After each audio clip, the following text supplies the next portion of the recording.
Here we go, live. So we're waiting for folks to join in. And I love to sing, so I'm going to while I'm waiting. What's it all about, Alfie?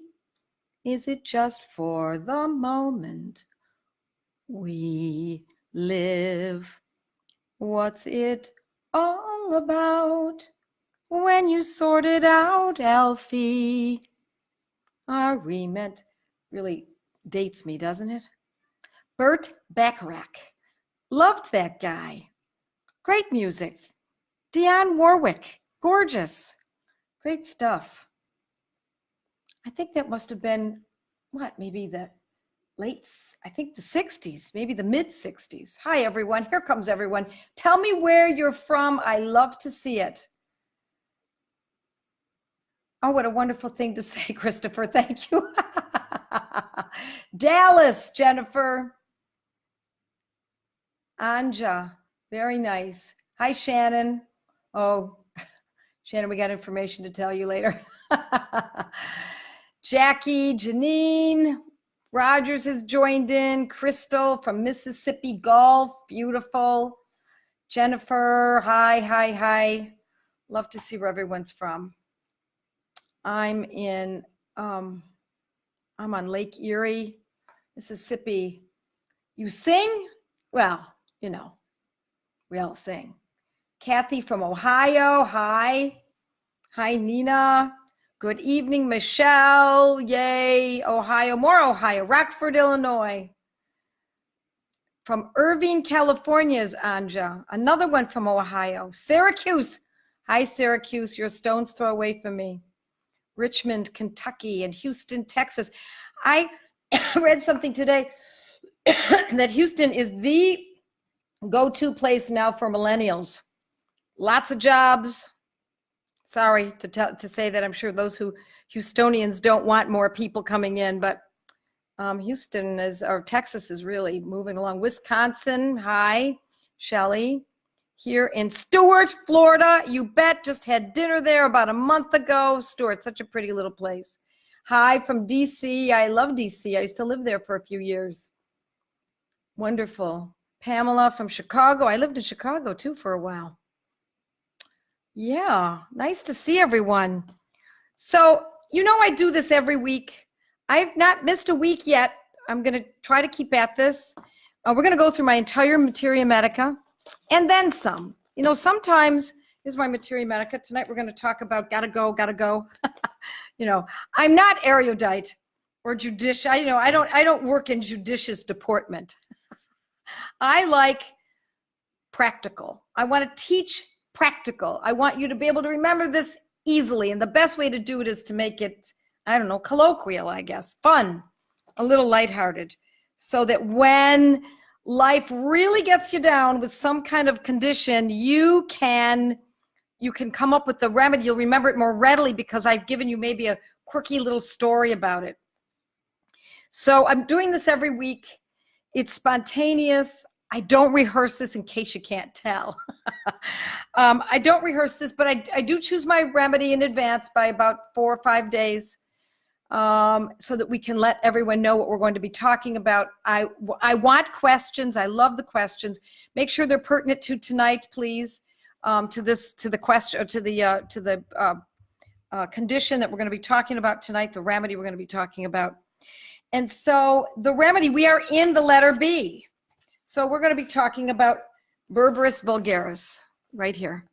Berberis vulgaris. If you happen to have my Materia Medica, you can look along with me. I like to add a little bit more. I don't want this just to be a reading from my Materia Medica. I want you to have a little bit more information.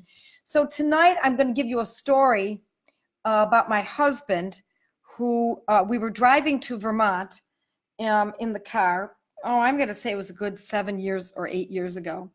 And he did not have urination frequency. It's not something that he experiences. And we were driving along, and suddenly he had, and I mean sudden, it was very sudden onset.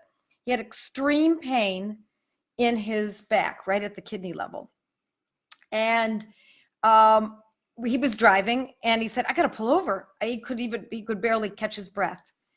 And I always keep my remedies with me when we're going on a trip. Now, I don't carry, a kit with me just going, about town, but I certainly keep them in the car when we're going on a trip. So I always keep them right behind, right where all the food is, all the snacks, and I keep it right behind his seat. And I picked up the kit and he said, I don't know what this is, maybe kidneys. It's got to be my kidneys. And he's never had anything like that before. So the first thing I thought of, because the pain was so extraordinary, I asked him, how severe is this pain? And he said, it's a 10. It's going on 15. It's very, very painful. So I plan on doing a course coming up sometime soon on pain, on remedies that are specific for pain. And in this situation, I happen to know that the best remedy for pain is belladonna. Now, we've talked about belladonna a couple weeks ago. That was, let's see, about 3 weeks ago. And belladonna is excellent for pain, and particularly in the kidneys and for many places in the body, in the ears, the throat, the eyes, lots of places where belladonna can be put to use. But when it comes to the kidneys, it's really great. And I had my kit, but I did not have the potency that I would like to have had. The best potency, I believe, and since that time I now throw it in the kit, I keep it in there, is belladonna 3. Hard to find in the US and North America. If you happen to be a student or a client of mine, you can purchase it through OHM. It's belladonna 3C, but it is a hard remedy to find. They usually start in 6C or 30, but at the time, all I had with me was a 30th potency kit and a 200. So we used a 30th potency of belladonna. I put that in his mouth immediately. That's not the medicine I'm going to be talking about tonight. I just want you to know that how I did this. I started with that because the pain was so great. Put that in his mouth. He pulled off. We were on the throughway, and I pulled off, and he could barely speak. I put the belladonna 30 in his mouth and told him to chew it up. Don't believe for a second you can't chew these medicines. There is no trap door that says it has to go under the tongue. If you can keep it under the tongue, that's great. It absorbs rather quickly that way. But if it doesn't go there and you need to move quickly, chew it. Try to get it in the mucosa of the mouth. Then I gave him this medicine, Berberis, Berberis. Berberis. Second word is vulgaris. Now, I don't think there's another Berberis out there. I really think it's just, it's either Berberis, plain old garden variety, but only the first word, or both words, Berberis vulgaris, meaning the same medicine. So when I talk about it, I'm not going to use both words. I'm just going to call it Berberis. So I gave him Berberis 30 because it's very specific for kidneys. Now, I planned on talking about urination urgency. Now, that was not what was happening to my husband, but it is so fascinating that the kidney medicines are just as valuable for the ureters, the urethra, and the bladder. They are so connected. Obviously, it's the urinary tract, but you would think they'd be somewhat separated because of the functions, but they often aren't. So this combination of belladonna for extreme pain and Berberis for uprooting the condition was exactly what I used for him. And it was, I repeated it, I'm going to say I gave the belladonna every minute. The pain was so bad. I was not going to wait, 6 hours later. You give the medicine immediately. That's how you know what the frequency is, folks, so that you learn that. You need to know frequencies, and the only way to know that is to know the gravity of the condition. The more extreme the person is suffering, the more blood that you see, the more comatose they look, the more severe the head injury, the more extreme the pain, the faster you administer these medicines. I'm talking about acutes now, not chronics. You move it along. All of those require extreme pain after an injury anywhere in the body, extreme pain after surgery when the general anesthesia or local anesthesia wears off. You give it frequently, over and over, and then you calm down. It calms down over time. Now, after I gave him, I don't really recall, I wonder if I wrote about it exactly in that way. I don't know that I did, but it was, I gave it to him every few minutes, and then every 5 minutes, and then every 10, 15 minutes, and then he relaxed. I could see his shoulders dropping. He was relaxing. He was panting earlier. It was that painful. So, and I gave him Berberis vulgaris as well. Now, I like Berberis vulgaris not only in a 30th potency, but I love it in tincture form. Now, it's not homeopathic when it's in tincture form. It is a botanical. So in a botanical, it's going to be, I should have brought a little bottle.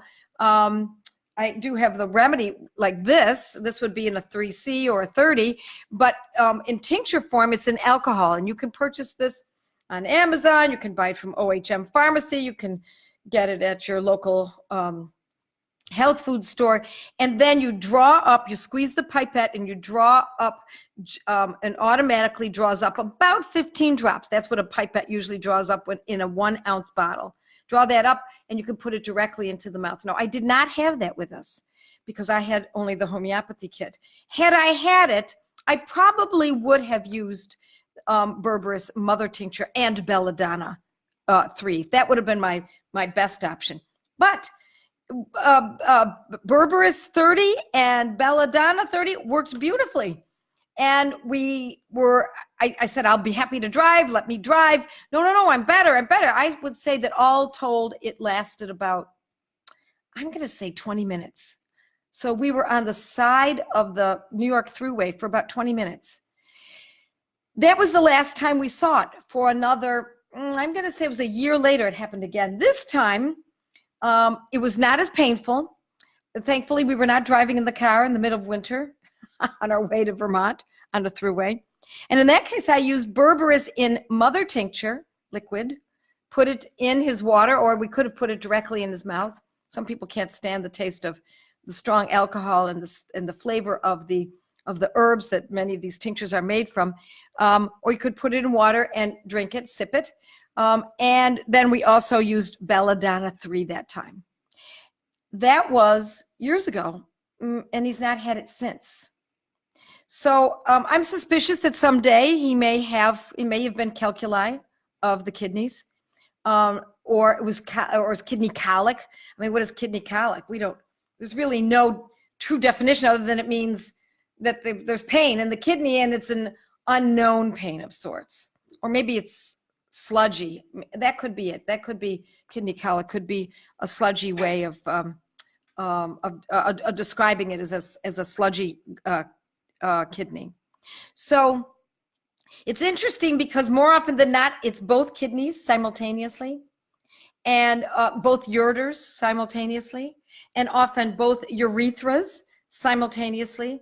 But when we have an urgency for urination, and this is such a fascinating thing, I believe, so many women tell me this, that they don't have any urethra or bladder leakage until they're getting out of the car, they're out, they have to go to the bathroom, they are in the car, they know they have to go, not a big deal, they park the car in the garage or in front of the house, and they get out of the car, lock the car, turn around, and as they're walking to the door, that's when they leak. It's amazing. People think, well, what's wrong with me? It must be something psychological. I think it is psychological of some sort. You know, it's almost there, and the bladder's going, well, hey, you're almost there. You're home enough. Isn't that good enough? Isn't the entrance foyer, the front hall, good enough for your taste? But it is so frequent, and it happens more often to women in menopause. When we see that, there are other remedies we can use, and we're going to talk about them in a couple weeks. But I also like Berberis, either in mother tincture, and that is used not for that day when you're running to the car. It's kind of moot because you're going to be having to go to the bathroom and it's too late then. But if that's happening, and even if it only happens occasionally, or you feel a little twinge in the kidneys, or there's urgency, or there's frequency, or it feels like, goodness sakes, how much smaller my bladder has gotten as I've gotten older, that is a call often for Berberis. And then we draw up the pipette, draw up just enough of the liquid, and take it maybe once a day for several weeks. And that often will help clean it up. Or one can use Berberis 30 once a day for a few weeks, and it can also do that. Now, if it's an extreme situation, you're going to use a little more extreme measures. And the measures are what we're going to be talking about. How far down are we going to do this? I'd hate to keep you hanging. I like to be able to give you, well, it's going to be a while. I'm going to tell you, we often use cantharis, Cantharis, cantharis. Don't look it up. It's really gross what it's made from. But our grossest materials make our best medicines. So that's our story. That is a great medicine. Can it be used for children? Yes. In alcohol form, in tincture form, I would not give it to a young child, say 2 years or 3 years or younger, straight. I would just use a couple drops and put it in water, and then they could just drink it. And it's highly unlikely that age gets urinary tract conditions such as this, but it does happen. And I'm looking to see if we have any questions here. We see more people from Florida and Tennessee. Lyndhurst, there we go. Used to live in Lyndhurst. Yeah, very nice. And Houston again. So glad to catch you live. Yeah, but you know what? If it doesn't work out, you can watch this anytime. I can't drink coffee, tea, or kombucha. All that's left is water. I have a constant urge to go. Yeah, well, let me also say, if this is the Barbara I know how old you are. And it happens in older women. We can't have stimulating foods, such as coffee, black or green tea, chocolate. You're right, they're too stimulating. Alcohol can do it. So what else did she say? Oh, water, tea, or kombucha, because kombucha is made from tea. So it doesn't mean you should never have it, but certainly you want to limit it, and you don't want it when you know you're going to be going out that night. Okay. Hi, Kelly from Kentucky. And let's see. Good to know about chewing it. Yeah, don't worry about chewing it. Because here's the thing. I've treated camels, goats, llamas, cows, chickens, dogs, cats. I treated a fox once. I've treated ducks, children. How do you teach a 2-year-old not to chew it? You can't do that. And so even with cows and goats, they're ruminators. So they have, 2 stomachs. So they're always chewing. And I used to think, well, how's that going to work with all that food in their mouth? But it still works. Okay. More from Missouri, Michigan. Wonderful. Okay. Let's see if we have any questions here. If someone seems to be prone to kidney infections, would this be a good remedy? I think it would be.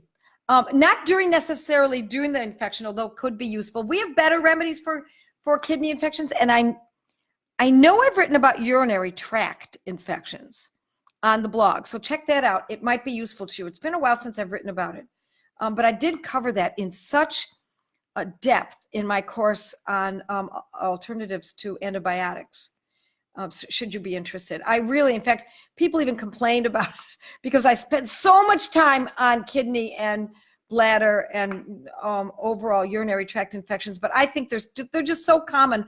I think people really need to get to know how to use it. How long to use it for older women, bladder squeeze scenario you just described? I would use it for a few weeks and see how it goes.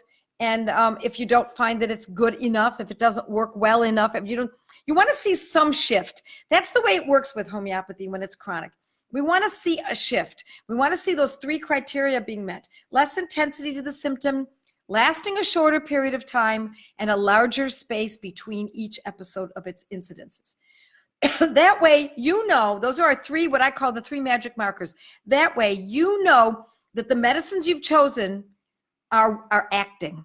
They may not be perfect. You may not have gotten to the very end, but you know that they're acting. And when you know that a medicine is acting, you don't abandon it. You stay with it.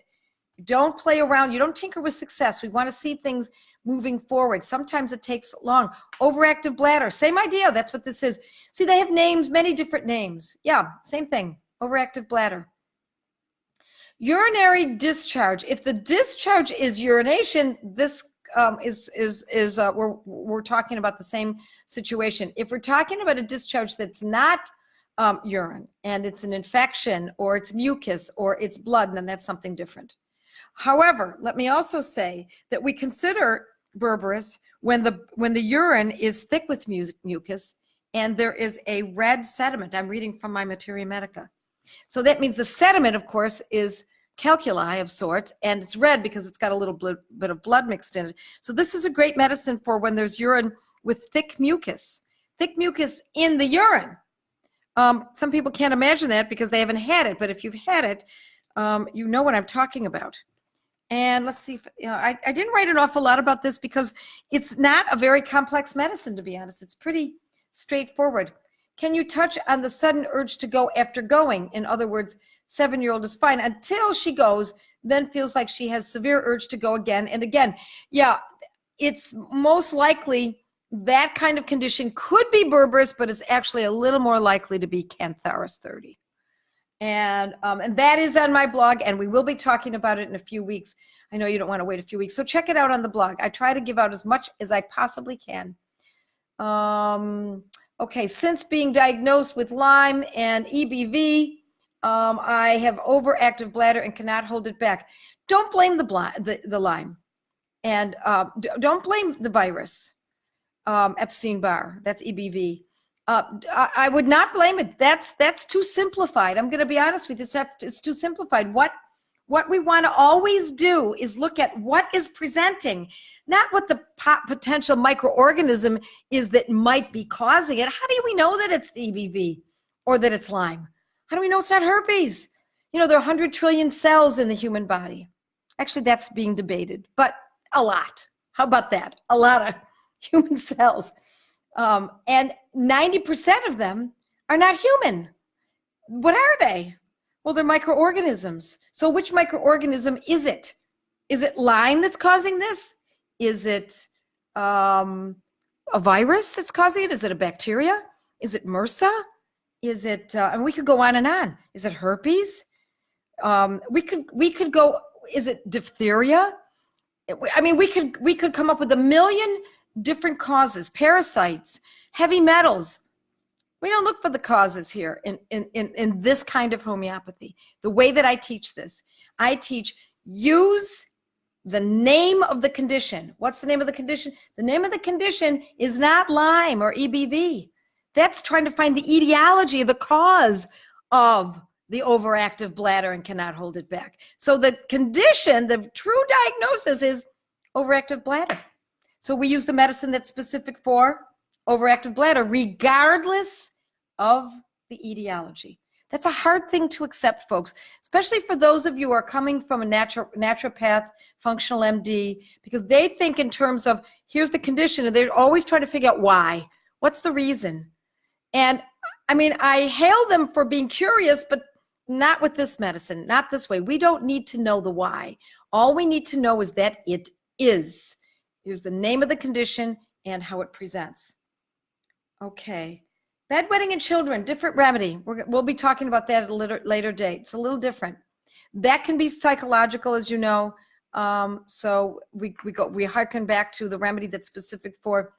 Look at my blog and look at anxiety, even though it might not be presenting as anxiety, but a lot of times it isn't psychological. A lot of times it has more to do with inheritance of something that's going on, and or urinary tract infections or other conditions that were treated with antibiotics, and then the antibiotics can often set that up.